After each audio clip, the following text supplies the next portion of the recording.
नमस्ते साथियों, आज हम बात करेंगे माइनॉरिटी कमीशन और माइनॉरिटी अफेयर मिनिस्ट्री की।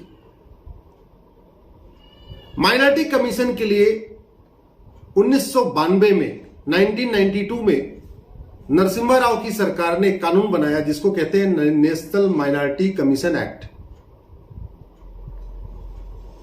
और उसके बाद 1993 में 5 कम्युनिटीज को माइनॉरिटी घोषित कर दिया। उसके बाद 2004 में माइनॉरिटी एजुकेशन एक्ट बना। 2006 में अलग से माइनॉरिटी अफेयर मिनिस्ट्री बन गई। तो पहली बात तो यह कि जब 1992 में माइनॉरिटी कमीशन बना, क्या उसके पहले भारत के माइनॉरिटी असुरक्षित थे? आखिर किस लिए बनाया गया 1992 में माइनॉरिटी कमीशन एक्ट? दूसरा, 2006 में जो माइनॉरिटी अफेयर मिनिस्ट्री बनाई कांग्रेस की सरकार ने, क्या उसके पहले यहां पे माइनॉरिटीज का कल्याण नहीं हो रहा था? अल्पसंख्यक कल्याण नहीं हो रहा था, जो 2006 में अलग से एक अल्पसंख्यक कल्याण मंत्रालय की जरूरत पड़ गई? इसको आप जरा समझिए, इसकी बैकग्राउंड। आपको याद होगा 1990 के दशक में राम मंदिर का आंदोलन बहुत तेजी के साथ चल रहा था। कार सेवा हुई, मंदिर का ढांचा गिराया गया। उस समय कांग्रेस की सरकार को यह बात समझ में आ गई कि हिंदू तो हमसे नाराज है, हिंदुओं का वोट तो हमें मिलेगा नहीं, तो एक काम करो, मुस्लिम्स का वोट अपने तरफ ले लो। इसलिए 1992 में तत्कालीन नरसिम्हा राव की सरकार ने एक कानून बनाया, national minority commission act, NCM act.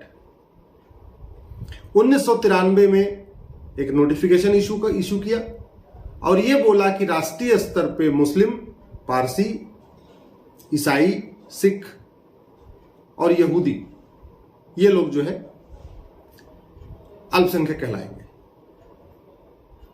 इसी तरीके से 2004 में जब यूपीए 1 आया, मनमोहन सिंह की सरकार बनी और उसके बाद कई सारे भ्रष्टाचार के मामले आने शुरू हुए। एकाएक पूरे डिबेट को डाइवर्ट करने के लिए 2006 में कांग्रेस ने अल्पसंख्यक कल्याण मंत्रालय बना दिया। इसके पहले भारत में अल्पसंख्यक कल्याण मंत्रालय नहीं होता था, सोशल जस्टिस मिनिस्ट्री होती थी, सामाजिक न्याय मंत्रालय। उस सामाजिक न्याय मंत्रालय के अंतर्गत एससी, एसटी, ओबीसी जो भी गरीब होता था सबका कल्याण किया जाता था, सबके लिए कल्याणकारी योजनाएं बनती थी। लेकिन सोनिया जी की अध्यक्षता में एक एनएसी बनी थी, उसने रिकमेंड किया, मनमोहन सिंह जी ने स्वीकार किया, उनके पास स्वीकार करने के अलावा दूसरा कोई रास्ता भी नहीं था और बाकायदा अलग से अल्पसंख्यक कल्याण मंत्रालय बना दिया। 2004 में सरकार बनी। सरकार बनते उन्होंने तत्काल पहला एक काम और किया, माइनॉरिटी एजुकेशन एक्ट और बना दिया। अब विषय यह है कि क्या भारत में माइनॉरिटी कमीशन एक्ट की, माइनॉरिटी एजुकेशन एक्ट की जरूरत है क्या? यह भारत का संविधान है, इसमें ह्यूमन राइट कमीशन एक्ट का जिक्र है। इसका मतलब हमारे संविधान निर्माताओं को लगता था कि हां, एक नेशनल ह्यूमन राइट कमीशन होना चाहिए। इसमें महिला आयोग का जिक्र है। इसका मतलब संविधान निर्माताओं को लगता था कि भाई महिलाओं के लिए एक आयोग होना चाहिए।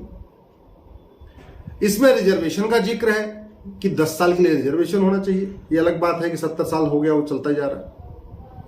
लेकिन भारत के संविधान में कहीं पे भी माइनॉरिटी कमीशन या माइनॉरिटी एजुकेशन एक्ट या माइनॉरिटी अफेयर मिनिस्ट्री का कहीं कोई जिक्र नहीं। भारत में मदरसे बनेंगे, मदरसे चलेंगे, कॉन्वेंट बनेंगे, कॉन्वेंट चलेंगे, इसका कहीं कोई जिक्र नहीं।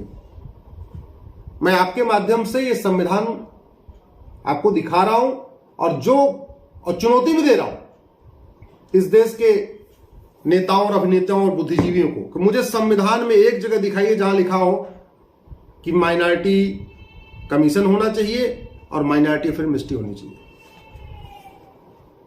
न संविधान में माइनॉरिटी डिफाइन है, न माइनॉरिटी एक्ट में माइनॉरिटी डिफाइन है, न माइनॉरिटी एजुकेशन एक्ट में माइनॉरिटी डिफाइन है, न माइनॉरिटी कमीशन एक्ट में माइनॉरिटी डिफाइन है, न भारत के संविधान में तो है ही नहीं, उसका तो मतलब ही नहीं है। इसके बावजूद माइनॉरिटी कमीशन चल रहा है, माइनॉरिटी एजुकेशन इंस्टीट्यूशन कमीशन चल रहा है, माइनॉरिटी अफेयर मिनिस्ट्री चल रही है।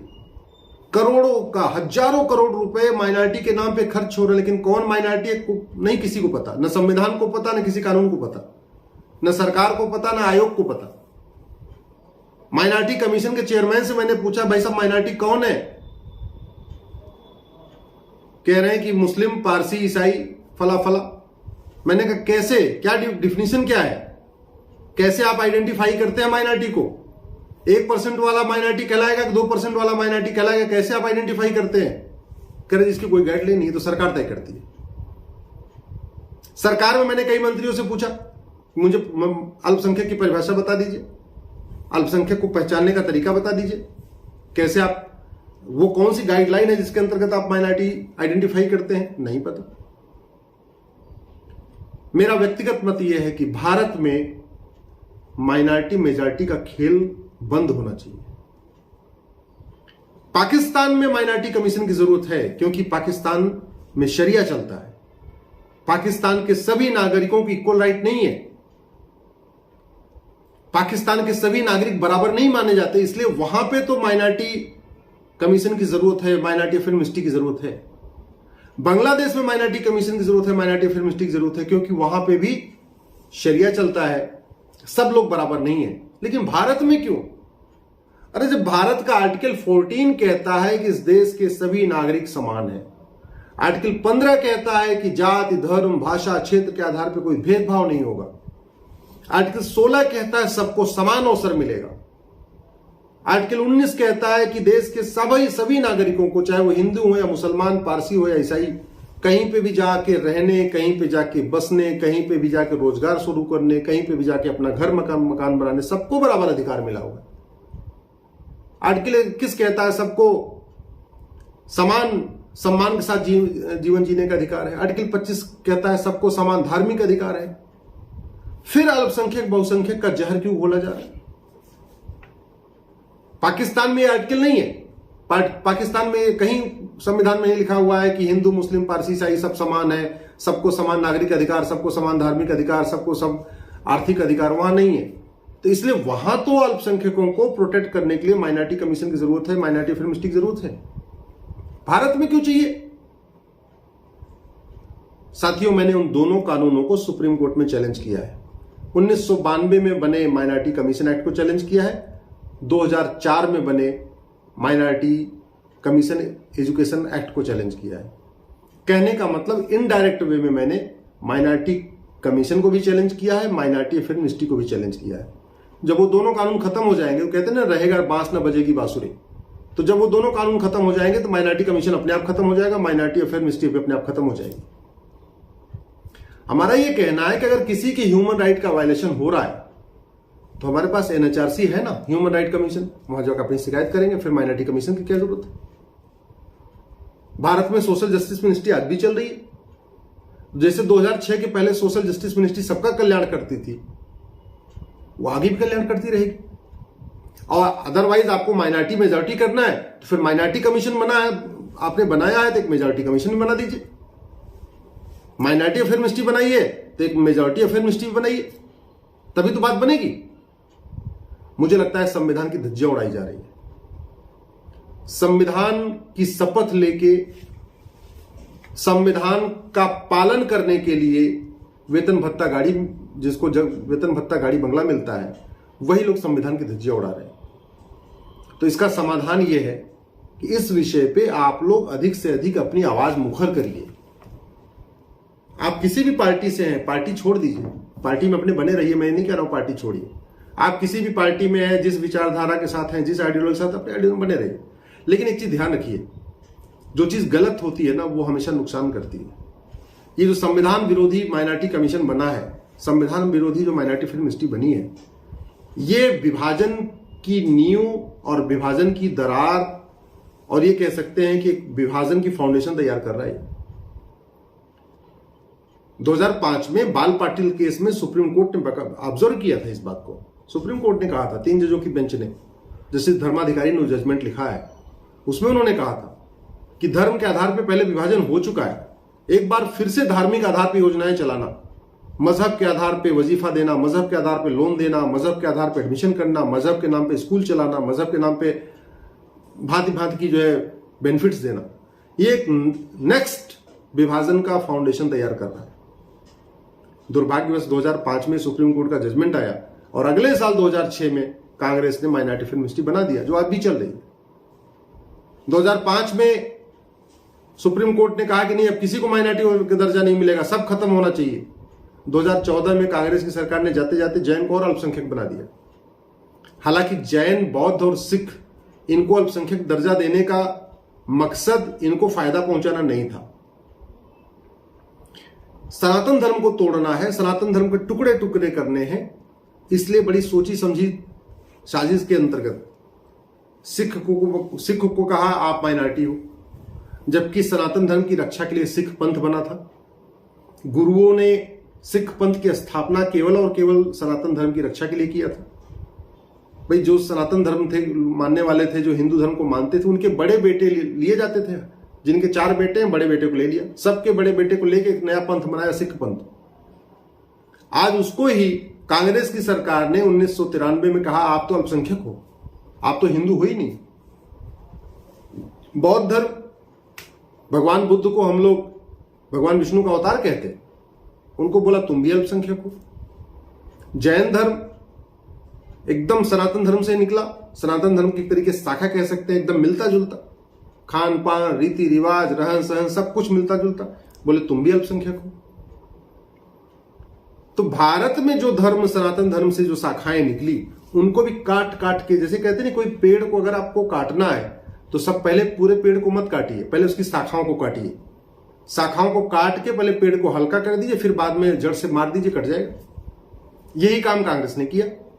पहले जैन को, पहले सिख को निकाल दिया, बौद्ध को निकाल दिया, जैन को निकाल दिया, अब हिंदू धर्म बचा हुआ है। हिंदुओं के लिए भी क्या कर दिया, अगड़ा बनाम पिछड़ा कर दिया। मंडल कमीशन भी आ गया, तो दलित बनाम सवर्ण, अगला बनाम पिछड़ा, ये ब्राह्मण बनाम क्षत्रिय, ये कर करके पहले ब्राह्मणों को तोड़ दिया, सिख को निकाल दिया, जैन को निकाल दिया, बौद्ध को निकाल दिया, तब तो बस अपने आप में बहुत कमजोर हो गया। इसको हमें सबको समझना चाहिए। इसलिए मैं कह रहा हूं इस बात को अधिक से अधिक शेयर करने की जरूरत है। सुप्रीम कोर्ट में बहुत जल्दी सुनवाई होगी, सुप्रीम कोर्ट इसमें फैसला करेगा। केंद्र सरकार क्या स्टैंड लेता मुझे नहीं पता, अभी तक केंद्र सरकार ने कोई स्टैंड नहीं लिया है, लेकिन मैं वहां पर अपनी दलीलें दे रहा हूं। हमारा यह कहना है जब भारत में सब लोग समान हैं, भारत में संविधान है, और संविधान का मतलब ही होता है समान विधान। भारत में जब ये कहा, आर्टिकल 27 कहता है कि आप न टैक्स धर्म के आधार पर लेंगे, न टैक्स खर्च करेंगे मजहब के आधार पर, तभी तो दोनों काम हो रहा है। मंदिरों से टैक्स लिया जा रहा है, अल्पसंख्यक धार्मिक आधार पर अल्पसंख्यक के नाम पर टैक्स खर्च किया जा रहा है, तो आर्टिकल 27 का ही वायलेशन हो रहा है। तो आज इतनी बात आपसे करनी थी। मेरा आपसे विनम्र निवेदन है, इस विषय को अधिक से अधिक उठाइए, पार्टी पॉलिटिक्स से ऊपर उठिए। सपा पसंद है, सपा में रहिए, आम आदमी पार्टी पसंद है, आम आदमी पार्टी में रहिए, लेकिन एक बात याद रखिए, गलत करेंगे तो परिणाम हमारे आने वाली जनरेशन को भुगतना पड़ेगा। 6 मार्च 1947 को होली थी, याद रखिए डेट, 6 मार्च 1947, और 6 मार्च 1947 को मनमोहन सिंह जी ने पाकिस्तान स्थित अपने घर में अपनी होली मनाई थी। 6 महीने के अंदर बेघर हो गए थे। 6 मार्च 1947 को आडवाणी जी ने अपने घर में होली मनाई थी, 6 महीने के अंदर बेघर हो गए थे।